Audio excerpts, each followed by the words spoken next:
Good morning વિદ્યાર્થી મિત્રો। Chapter number 14 ની અંદર આપણે શ્વસનનો અભ્યાસ કરતા હતા। હવે ગયા લેક્ચરમાં આપણે શ્વસનનો અંતિમ તબક્કો એટલે કે ઓક્સિડેટિવ ફોર્સ પરિકરણ જે હતું તે બી પૂરું કરી નાખ્યું। માત્ર આપણે શ્વસનનું સમીકરણ સાબિત કરવાનું હતું, મતલબ કે એટીપી જે છે એ જારક શ્વસનના અંતે 38 એટીપી આપણને મળવા જોઈએ। એ 38 એટીપી આપણે લાવવાના બાકી હતા। तो आज આપણે એ એટીપી ની ગણતરી કરવાની છે કે જારક શ્વસનના અંતે 38 એટીપી કઈ રીતે મળ્યા। તો સૌથી પહેલા તો આપણે એકવાર જારક શ્વસન જે છે એનું સમીકરણ જે છે એને રિમાઇન્ડ કરી લઈએ। જારક શ્વસનનું સમીકરણ શું હતું? C6H12O6 ઓકે, C6H12O6 પ્લસ આપણે શ્વાસ લઈએ એટલે અંદર આવશે ઓક્સિજન, तो C6H12O6 plus 6O2 C6H12O6 plus 6O2 it gives 6CO2 plus 6H2O plus 38 ATP એટલે કે 38 एटीपी આપણે લાવવાના છે। મતલબ આ બે પ્રક્રિયકમાંથી આટલી નિપજ મળે એટલે આપણું જારક શ્વસન પૂરું થયું કહેવાય। તો આપણે શરૂઆતથી એવું ભણીએ છે કે જારક શ્વસનની પ્રક્રિયા થાય ત્રણ તબક્કામાં। કયા કયા? ગ્લાયકોલિસિસ, ક્રેબ્સ ચક્ર અને ઓક્સિડેટિવ ફોર્સ પરિકરણ। તો જુઓ અહીંયા સૌથી પહેલો તબક્કો આપણે ભણ્યા હતા ગ્લાયકોલિસિસ। ઓકે, તો સૌથી પહેલો તબક્કો આપણે જોઈએ ગ્લાયકોલિસિસ। ઓકે, ગ્લાયકોલિસિસ ની અંદર આપણે પ્રક્રિયક તરીકે વાપરીશું એક ગ્લુકોઝ।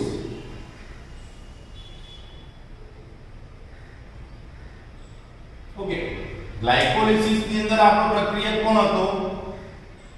તો પ્રક્રિયક આપણો હતો ગ્લુકોઝ। ઓકે, અને જ્યારે આપણે ગ્લાયકોલિસિસ ની પ્રક્રિયા પૂરી કરી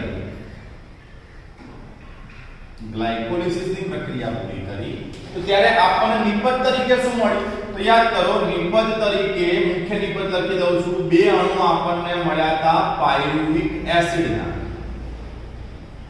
બે અણુ આપણને મળ્યા હતા પાયરુવિક એસિડ।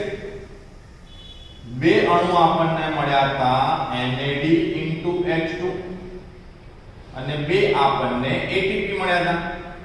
યાદ કરો, એક્ચ્યુઅલી ગ્લાયકોલિસિસમાં ટોટલ 4 ATP આપણને વી ફોર્સ પરિકરણ તબક્કામાં મળ્યા હતા। એકવાર કદાચ તમે તમારા જે ચોપડામાં લખ્યું હોય ચોપડામાં પેજ ફેરવી જોઈ લો તો વી ફોર્સ પરિકરણમાં આપણને 4 ATP મળ્યા હતા। પણ આપણે એવું કહ્યું હતું કે ગ્લાયકોલિસિસની પ્રક્રિયા જ્યારે આપણે શરૂ કરી તો આપણે 2 ATP વાપર્યા હતા। 2 ATP વાપર્યા, સમય મળ્યા આપણને 4 ATP। તો જે 2 ATP વાપર્યા હતા આપણે એ પાછા આપી દીધા એટલે વધ્યા કેટલા આપણી પાસે? 2 ATP। તો ગ્લાયકોલિસિસ નિપજમાં આપણને 2 પાયરુવિક એસિડ મળ્યા, 2 NADH2 મળ્યા અને 2 ATP મળ્યા। ઓકે, આ થઈ ગ્લાયકોલિસિસની નિપજ, બરાબર। ત્યાર પછી ગ્લાયકોલિસિસ પૂરું કર્યા પછી આપણે શું ભણ્યા હતા? તો ક્રેબ્સ ચક્ર। ચલો, આપણે ભણ્યા ક્રેબ્સ ચક્ર। ઓકે, હવે ક્રેબ્સ ચક્રની અંદર આપણે પ્રક્રિયક તરીકે શું લઈ ગયા હતા? તો આપણે શરૂઆત કરી હતી 2 પાયરુવિક એસિડની, બરાબર। ક્રેબ્સ ચક્ર જે છે એની અંદર આપણી પાસે પ્રક્રિયક કોણ હતો? 2 પાયરુવિક એસિડ।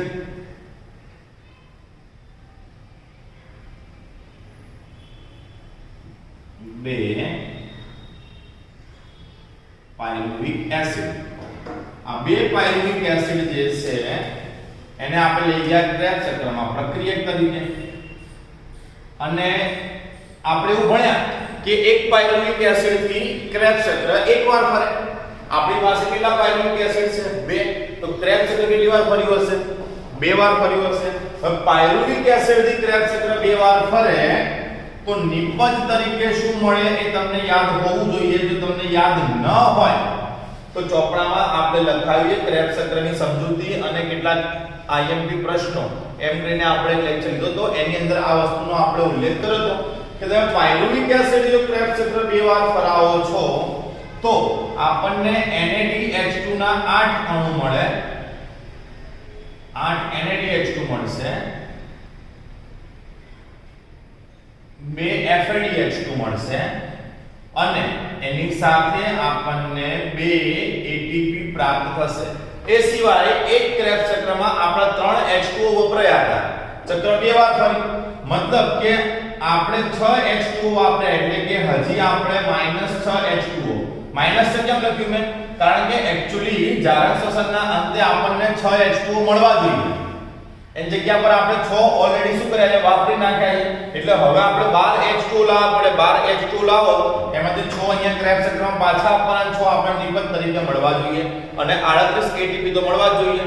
સાબિત કરીએ આપણે સાથેથી. આ ઓકે છે બરાબર. આટલું તો આપણે ભણી ગયા છે. આ ગ્લાયકોલિસિસના અંતે મળેલ નિપજ છે અને આ ક્રેબ્સ ચક્ર જ્યારે બે વાર પૂરું થયું આખું ત્યારે મળેલી આ નિપજ છે બરાબર.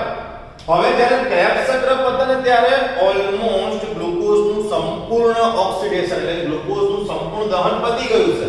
કારણ કે અહીંયા એક વસ્તુ લખવાની રહી ગઈ. ક્રેબ્સ ચક્રના અંતે બે વાર ક્રેબ્સ ચક્ર પતે એટલે 6 CO2 પણ આપણને મળતા હતા. ઓકે, મતલબ નિપજમાં જુઓ તો 6 CO2 આપડા ક્લિયર થઈ ગયા. એ તો આપણને ક્રેબ્સ ચક્રમાં જ મળી ગયા. હવે ખાલી આપણે આ H2O અને ATP બે જ લાવવાનું બાકી રહેશે. ઓકે, આ નિપજ તો આપણને ક્રેબ્સ ચક્રમાં મળી દીધી. હવે જે છેલ્લો તબક્કો આપણે ભણ્યા, છેલ્લો તબક્કો કયો હતો? ETS. એકદમ શોર્ટમાં લખ્યું. ETS માં પ્રક્રિયા ખાલી એટલી જ શીખવાની હતી કે NaDH2 નો એક અણુ NaDH2 નો એક અણુ જ્યારે ETS માંથી પસાર થાય તો 3 ATP મળે જે આપણે ગયા લેક્ચરમાં જોયું અને FADH2 નો એક અણુ ETS માંથી પસાર થાય ત્યારે આપણને 2 ATP મળે. આવું આપણે ETS માં ભણીએ. તો હવે આની મદદ લઈને આપણે આમાં ATP ની ગણતરી કરીએ. જેમ કે ગ્લાયકોલિસિસ માં ATP ની ગણતરી આપણો ટોપિક સૌથી પહેલા આપણે લાવવાના 38 ATP છે. કઈ વાંધો નહીં, આવી જશે.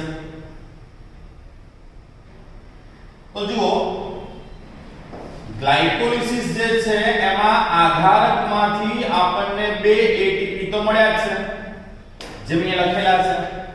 પણ ગ્લાયકોલિસિસ જે છે એમાં જે NaDH2 ઉત્પન્ન થયા હતા એ NaDH2 ETS માં તો જવાના જ. હવે ગ્લાયકોલિસિસ જે છે એમાંના NaDH2 ETS માં જાય તો જો 2 NaDH2 હતા.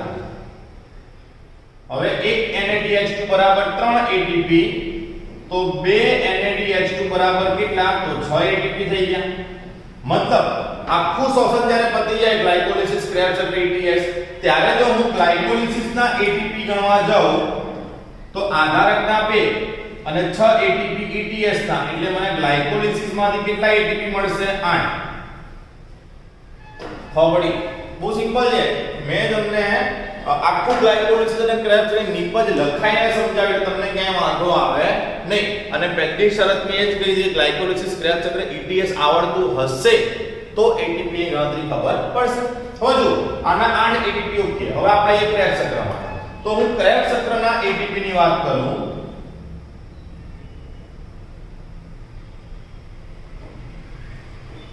જો આપણે ક્રેબ્સ ચક્રની અંદર ATP ની ગણતરી કરીએ તો ઓલરેડી આપણને આધારકમાંથી કેટલા ATP પ્રાપ્ત થયેલા છે? 2 ATP આવી ગયા. ઓકે, એ સિવાય NaDH2 8 છે તો એ NaDH2 ETS માં તો જવાના. તો ETS માં હું ગણું કે 8 NaDH2 અને એક NaDH2 માંથી 3 ATP મળે એટલે 8 તરીને 24 ATP આપણને ક્રેબ્સ ચક્રની અંદર NaDH2 માંથી મળે. એ સિવાય બે FADH2 બી છે તો FADH2 પણ ETS માં જવાના. ચલો તો આ થઈ ગયા 2 FADH2.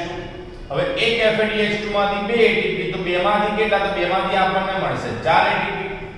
તો આના કેલ્ક્યુલેટ કરો 2 + 24 એટલે 26 ને 4 30 એટલે ક્રેબ્સ ચક્રના અંતે મતલબ જ્યારે આખું જાળા સ્વરૂપ પતી ગયું ત્યારે ક્રેબ્સ ચક્રમાંથી આપણને ટોટલ મળ્યા 30 ATP. બરાબર, તો આપણને આપણો મેજિકલ આંકડો મળી ગયો કયો 38 ATP નો. કઈ રીતે? તો ગ્લાયકોલિસિસ જે છે એમાં સંપૂર્ણ જારક શ્વસનના અંતે 8 ATP અને ક્રેબ્સ ચક્ર જે છે એમાં સંપૂર્ણ જારક શ્વસનના અંતે મળ્યા 30 ATP. એટલે ટોટલ થઈ ગયા 38 ATP. ટોટલ થઈ ગયા 38 ATP. ઓકે છે.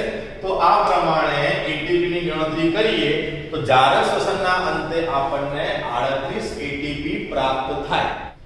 જો આપણને પરીક્ષામાં એવું પૂછે કે જારક શ્વસનના અંતે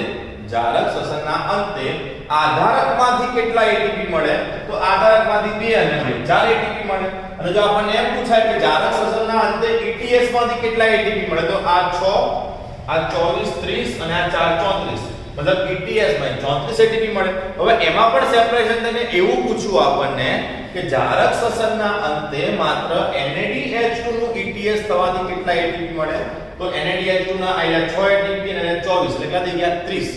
અને એમ પૂછાય કે જારક શ્વસનના અંતે FADH2 નું ETS થવાથી કેટલા ATP મળે, તો ખાલી FADH2 નું પૂછ્યું તો FADH2 માંથી આપણને ખાલી 4 ATP પ્રાપ્ત થાય. સિમ્પલ. હવે અહીંયા એક વસ્તુ બી ધ્યાન રાખજો કે સુકોષ કેન્દ્રી સજીવો હોય, કયા સજીવો હોય? સુકોષ કેન્દ્રી સજીવો લખી દઉં છું લખતી. તો જો સુકોષ કેન્દ્રી સજીવો હોય તો સુકોષ કેન્દ્રીમાં જારક શ્વસનના અંતે 36 ATP જ પ્રાપ્ત થાય.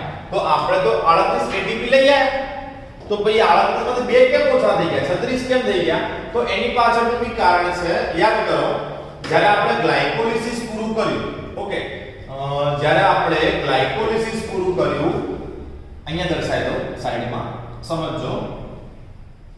ચલો, જ્યારે આપણે ગ્લાયકોલિસિસ પૂરું કર્યું તો ગ્લાયકોલિસિસના અંતે નિપજ તરીકે આપણને મળ્યું હતું પાયરુવિક એસિડ. ઓકે, હવે ગ્લાયકોલિસિસ ક્યાં બન્યું? કોષરસમાં. આ પાયરુવિક એસિડ જે છે, હવે એને આગળ ક્રેબ્સ ચક્રમાં જવું હોય તો ક્રેબ્સ ચક્ર ક્યાં થાય? કણાસૂત્રમાં. તો આ પાયરુવિક એસિડ જે છે એને કોષરસમાંથી વહન કરતા કણાસૂત્રમાં જવું પડશે. બરાબર. અને પાયરુવિક એસિડ જ્યારે કોષરસમાંથી વહન કરતું કણાસૂત્રમાં જાય ત્યારે 1 ATP નો વપરાશ કરે. ઓકે, પાયરુવિક એસિડ જે છે એનો એક અણુ કોષરસમાંથી કણાસૂત્રમાં ગયો ક્રેબ્સ ચક્ર માટે, ત્યારે 1 ATP વપરાય. પણ આપણી પાસે તો પાયરુવિક એસિડ 2 હતા, મતલબ 2 પાયરુવિક એસિડ ક્યાં ગયા? કણાસૂત્રમાં ગયા. તો એ દરમિયાન ATP કેટલા વપરાયા? 2 ATP. તો આપણને જે 38 ATP મળ્યા એમાંથી 2 આપણે માઈનસ કરવા પડે, એટલે એક્ચ્યુઅલી કેટલા વધ્યા? 36 ATP. તો અહીંયા લખી દઈએ કે સુકોષ કેન્દ્રીમાં 36 ATP મળે તો 2 ATP ક્યાં જાય? 2 ATP પાયરુવિક એસિડના 2 ATP પાયરુવિક એસિડના પ્રસરણ માટે વપરાય છે. 2 ATP પાયરુવિક એસિડના પ્રસરણ માટે વપરાય છે. ઓકે, એટલે મળ્યા કેટલા આપણને? ખાલી 36 ATP. 38 હતા એમાંથી પણ 2 માઈનસ થયા. હવે જો આપણે 6 CO2 પણ લઈ ગયા, 38 ATP બી આવી ગયા. હવે પ્રશ્ન 6 H2O ક્યાં છે? તો સમજો કે આપણે આખું ETS ભણ્યા, ઓક્સિડેટિવ ફોસ્ફરીકરણ. તો ઓક્સિડેટિવ ફોસ્ફરીકરણની અંતિમ નિપજ કઈ હતી? H2O. એક NADH2 ETS માંથી પસાર થાય ત્યારે છેલ્લે એક H2O મળે, અને એક FADH2 પણ ETS માંથી પસાર થાય ત્યારે શું મળે? H2O. તો જુઓ NADH2 ટોટલ કેટલા છે? અહીંયા ગ્લાયકોલિસિસના 2 અને ક્રેબ્સ ચક્રના 8, એટલે 2 ને 8 10 NADH2 જ્યારે ETS માંથી પસાર થયા તો H2O કેટલા મળ્યા હશે? 10. અને આ 2 FADH2 પણ ETS માંથી પસાર થયા, જ્યારે 2 FADH2 ETS માંથી પસાર થયા તો અંતિમ નિપજમાં H2 કેટલા હશે? 2. તો NADH2 ના 10 અને FADH2 ના 2, મતલબ ટોટલ H2O થઈ ગયા 12. ટોટલ H2O આપણને કેટલા મળ્યા? 12 H2O મળ્યા. હવે જો ક્રેબ્સ ચક્રમાં -6 માં હતા તો 12 મળ્યા, -6 જે હતા એ અમને આપી દો ક્રેબ્સ ચક્રને પાછા. ઓકે, તો પણ કેટલા વધશે? 6H2O આપણી પાસે વધશે. ઓકે, 6H2O લાવવાના હતા આપણે, -6H2O સુધી હતા એટલે આપણે ટોટલ 12 લાવવાના હતા. તો 12 H2O આપણને ક્યાં મળી ગયા? ETS ની અંદર મળી ગયા. હવે સમજો, એક જારક શ્વસનની અંદર ગ્લાયકોલિસિસ કેટલી વાર થયું? એક વાર. ક્રેબ્સ ચક્ર કેટલી વાર થયું? બે વાર. પણ એક જારક શ્વસનમાં ETS કેટલી વાર થયું? તો જેટલા NADH2 અને FADH2 હોય એટલી વાર ETS થાય. NADH2 2 ને 8 10 અને FADH2 2 એટલે ટોટલ ETS કેટલી વાર થયું હશે? તો ટોટલ ETS એટલે કે ઓક્સિડેટિવ ફોસ્ફોરીકરણ જે છે એ 12 વાર થયું. ઓકે, ફરીથી એકવાર આ પૂછે છે કે આપણને જારક શ્વસનમાં ગ્લાયકોલિસિસની પ્રક્રિયા એક વાર થઈ, ક્રેબ્સ ચક્રની પ્રક્રિયા બે વાર થઈ અને ઓક્સિડેટિવ ફોસ્ફોરીકરણ એટલે કે ETS જે છે એ કેટલી વાર થયું? તો ETS ની પ્રક્રિયા 12 વાર થઈ. ઓકે, તો આની સાથે આ જારક શ્વસનમાં ATP ની ગણતરી જે છે એ પૂરી થઈ.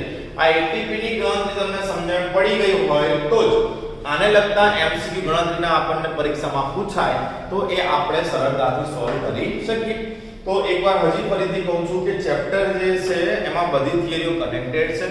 તમને ગ્લાયકોલિસિસ, ક્રેબ્સ ચક્ર, ઓક્સિડેટિવ ફોસ્ફોરીકરણ ત્રણેય એની નિપજ સાથે પરફેક્ટ આવડતા હશે તો આ ATP ની ગણતરી તમને સમજવામાં ક્યાંય પણ તકલીફ પડશે નહીં.